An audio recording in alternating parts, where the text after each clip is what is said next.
But immediately after the oppression of those days, the sun will be darkened, the moon will not give its light, the stars will fall from the sky, and the powers of the heavens will be shaken. Wow. I mean, we hear language like that and we immediately picture the literal destruction of the universe. Oh, yeah, definitely. We imagine like meteor showers raining down, the sun just completely burning out, and, the actual end of the physical planet. It sounds like a summer blockbuster. Right. But if we dig into the ancient history here, a totally different picture emerges. What if I told you this isn't describing an astronomical apocalypse at all? It really isn't. It is actually a highly specific ancient political code for a regime change. Which is, it completely shifts how you approach the text. Totally. So our mission for you, the listener, in this deep dive is to look specifically at Matthew chapter 24, the second half, so verses 29 through 51. Okay. And we're going to decode this really intense language strictly through the lens of Roman-era politics and Jewish eschatological tradition.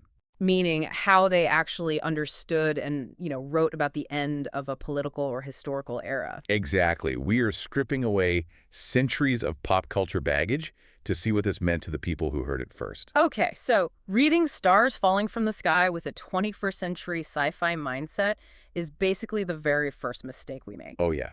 A huge mistake. Yeah. You're saying we have to understand the literary register they were using before we can understand the message? Right. We have to look at the established vocabulary of the Hebrew prophetic tradition. In the ancient Near East, earthly kingdoms were they were viewed as mirrors of the heavens. Like a one-to-one reflection. Exactly. An earthly king's power was conceptually tied to the sun, the moon, and the stars. They believed the cosmic order and the political order were deeply, deeply intertwined. Okay. So to announce that a massive political power is being overthrown, a prophet wouldn't just say, the king is going to lose the war. Right. That's not dramatic enough. No. They would use this massive cosmic vocabulary to express the sheer magnitude of that collapse. That makes a lot of sense. So if the king is viewed as the son of his empire, his defeat is literally a solar eclipse. Bingo. The imagery in Matthew 24, verse 29, isn't about astronomy at all.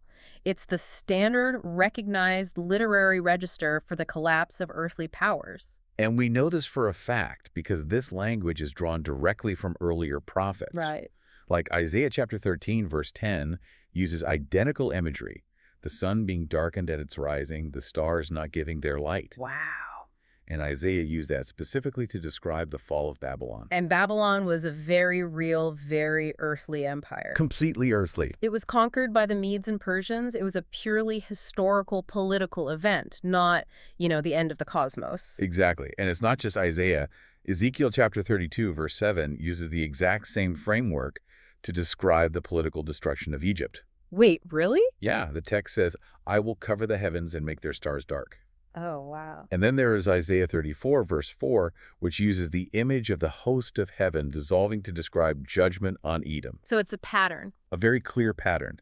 None of those passages were understood by their original audiences as predictions that the literal sun was going to burn out. I love thinking about it like this. It's similar to how we use modern political idioms. Okay, how so? Well, like if a news anchor today says, the political landscape just experienced a seismic earthquake, Right. nobody watching at home runs to check a literal seismograph to see if the tectonic plate shifted. No, they don't. We inherently understand the idiom. We know it means a massive shift in power or like a shocking election result. That is a perfect analogy. Just as we know not to check a seismograph, the original Jewish audiences, trained in these prophetic texts, knew not to look for literal falling stars. Got the idiom. They absolutely got it. When Matthew 24 places Jesus directly in this prophetic tradition, the audience would have recognized the register immediately. So he's describing the fall of a kingdom. Yes, he's framing the massive upheaval surrounding the fall of Jerusalem and the end of the current political order in Judea.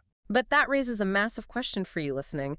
If the stars falling is just, a recognized code for a kingdom's collapse, Right. which specific kingdom is collapsing, and exactly when was this supposed to happen? Well, to answer that, we have to look closely at the text itself, Mm-hmm. because it actually provides a specific timeline to anchor these massive cosmic events to a precise historical moment. A timeline, okay. Yeah, the chronological anchor for this entire discourse is found in Matthew 24, verse 34. The text says, "Most certainly I tell you, this generation will not pass away until all these things are accomplished." This generation, that implies a very specific ticking clock for the people standing right there listening. It absolutely does. Yeah. The disciples who were listening to this understood it to mean that these events would fall within their own lifetimes. Wow. In the ancient world, a generation was considered a span of approximately 40 years. Which puts us roughly around 70 AD. Exactly. 70 AD puts us right at the historical fall of Jerusalem to the Romans.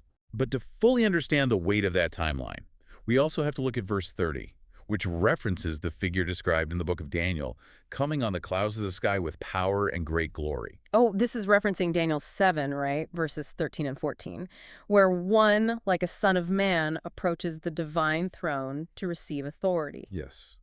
But there is a crucial scholarly nuance here that completely shifts the visual of this moment. Okay, I'm intrigued. When modern readers see coming on the clouds, they almost always picture a descent. Someone coming down from the sky to the earth. Yeah, of course. But some scholars believe this scene in Daniel actually depicts ascent. Wait, ascent? Going up to heaven rather than coming down from it? Yes. Why is there a debate about that? Like, what is the nuance driving that interpretation? It comes down to the cultural context of divine courts and some really subtle linguistic nuances in the ancient Aramaic and Hebrew visions. Okay. In ancient Near Eastern court imagery, you approach a king by going up to his throne. You ascend. Right, you go up the steps. Exactly.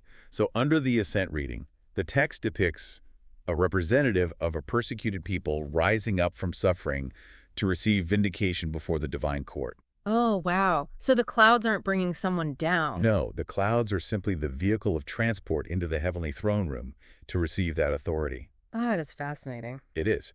Now, it's important to note that other scholars read it as depicting a descent to earth, bringing divine judgment down. Gotcha.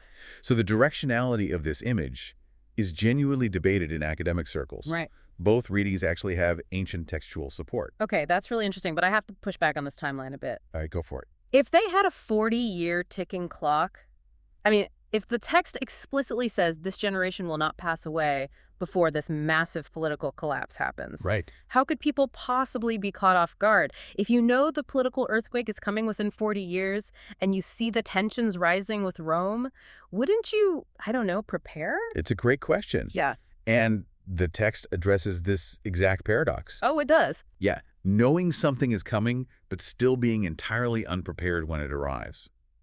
It does this by pointing backward to a known historical catastrophe from Jewish scripture. Let me guess.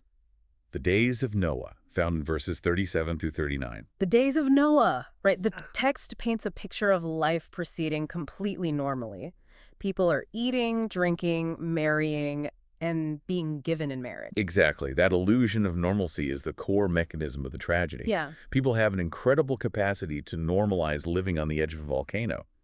The text uses Noah's generation to characterize the sudden, unannounced nature of the impending catastrophe. Just going about their day. The societal routines just don't stop until the very day the disaster hits. Normalcy is maintained right up until it is violently shattered. And that shattering of the illusion is where we get to some of the most misunderstood verses in the entire chapter, I think. Oh, without a doubt. Verses 40 and 41 describe 2 men in a field, one taken, one left. 2 women grinding at the mill, one taken, one left. And pop culture frames this as a magical, supernatural vanishing act.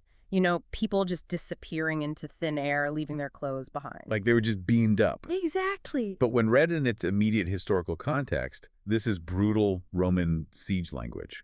Okay, so if they're not just teleporting into the sky, I have to assume this taking implies something terrifyingly mundane, like a military draft or captivity. Yeah.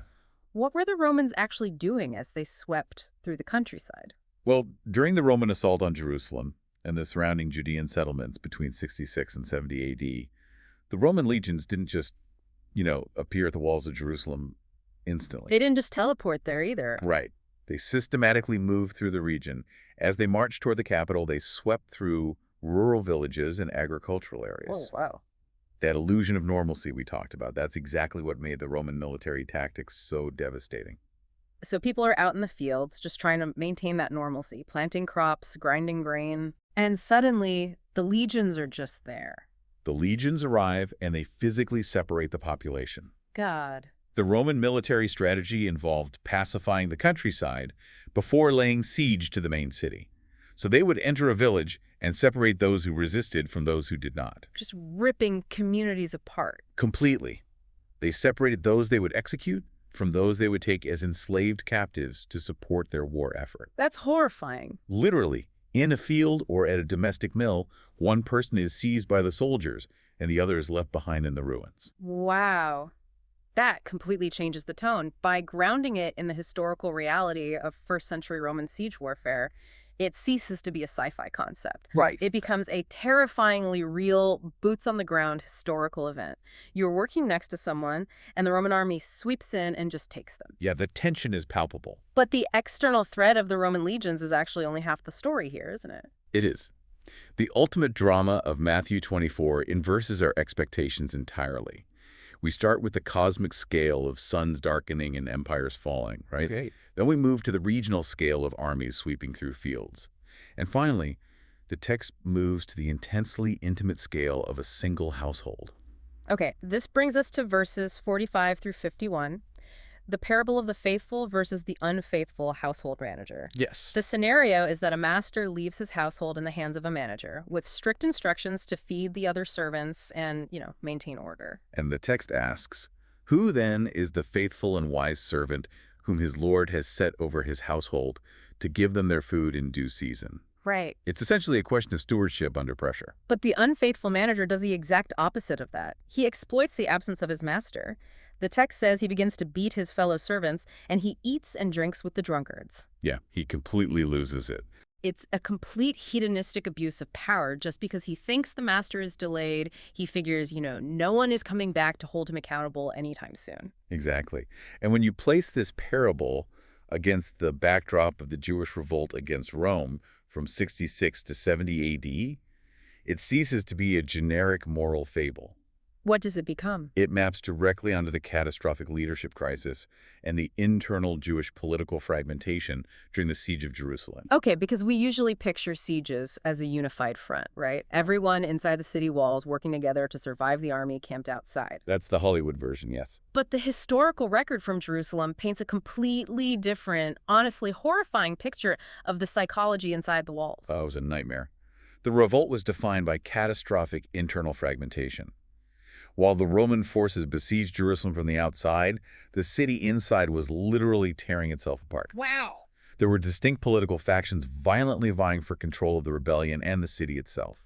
Yeah, the historical sources specifically mention factions led by John of Gischala, Simon Bar Giora, and Eleazar ben Simon. Yes. These groups were fighting each other inside the walls of Jerusalem, while the Romans just watched from the outside. Even as the Roman legions prepared to breach the walls, these faction leaders waged a brutal civil war in the streets. The violence documented from this period is just devastating. Turning on their own people. They were turning on their own people. And they weren't just fighting with swords either. They were actively destroying their own survival resources. This is the craziest part. The parable talks about the unfaithful manager failing to give food to the household. Historically, these factions inside Jerusalem actually burned their own food stores. They did.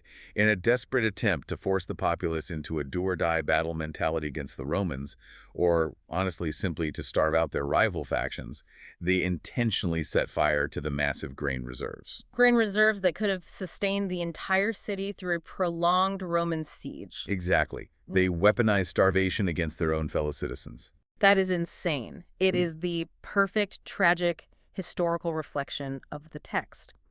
The unfaithful manager consuming his own community, beating his fellow servants in the absolute absence of any restraining authority. Which tells us that the practical application of this chapter isn't about, mathematical calculations regarding the timing of the end of the world. Right, it's not a math puzzle. It is a profound commentary on the quality of leadership exercised in a period of intense uncertainty and crisis. So let's synthesize this profound inversion we've just walked through. The chapter opens with the absolute grandeur of a darkened sun and falling stars, the loudest, most dramatic cosmic language imaginable. Right. But once we understand the literary register, once we realize that's just the ancient political code for a regime change, the grand cosmic drama falls away. It disappears. It gives way entirely to a deeply intimate question about character. It resolves into a household, a manager, a set of mundane tasks, and a master who returns without prior announcement. For the communities that actually survived the catastrophe of 70 AD, the people who watched their entire political and religious world collapse within a single generation, the real drama wasn't a darkened sun. The real drama was identifying who had led faithfully under pressure and who had entirely abandoned their responsibilities to consume their own people. Exactly. It asks us, how does a person behave when they think no one is watching? When the pressure is immense and the restraining authority is seemingly gone, do you feed your fellow servants or do you turn on them? It's a heavy question. It really makes you wonder how modern societies or modern leaders behave under immense pressure when they believe no restraining authority is holding them accountable. Oh, absolutely. It is incredibly easy for the unfaithful manager dynamic to play out in our own times when the cracks in society start to show. It really is. All right, we want to hear from you. We've covered a lot of intense historical ground today. Drop a comment below with your thoughts on the shocking historical reality behind this apocalyptic language. Yeah, let us know what you think. Were you surprised to learn that the devastating factional infighting of 66 to 70 AD mapped so perfectly onto the unfaithful manager? Or, how the historical reality of one taken, one left was actually about brutal Roman sweep tactics in the Judean countryside? Take a second, head to the comments, and let us know what piece of this history stood out to you the most. And if you enjoyed this scholarly deep dive into the historical context of the text, please make sure to like the video and subscribe to the show. It really helps us bring you more of these detailed historical breakdowns so you never miss an analysis. Absolutely. Also, do not forget to check the description below for exclusive links related to today's deep dive. We've put together a list of sources and further reading if you want to explore the siege of Jerusalem and these ancient texts for yourself. Lots of good stuff down there. But listen, the tension in Matthew doesn't end with this household manager. In fact, it's just ramping up. The master's return in the text is imminent. And in the very next chapter, the tension of the master's delayed return finally breaks. The narrative moves directly into the parables of the 10 virgins and the talents, and it culminates in the ultimate final judgment scene of the nations. What happens when the authority finally returns to settle the accounts? You won't want to miss how that historical and textual drama unfolds. We'll see you next time.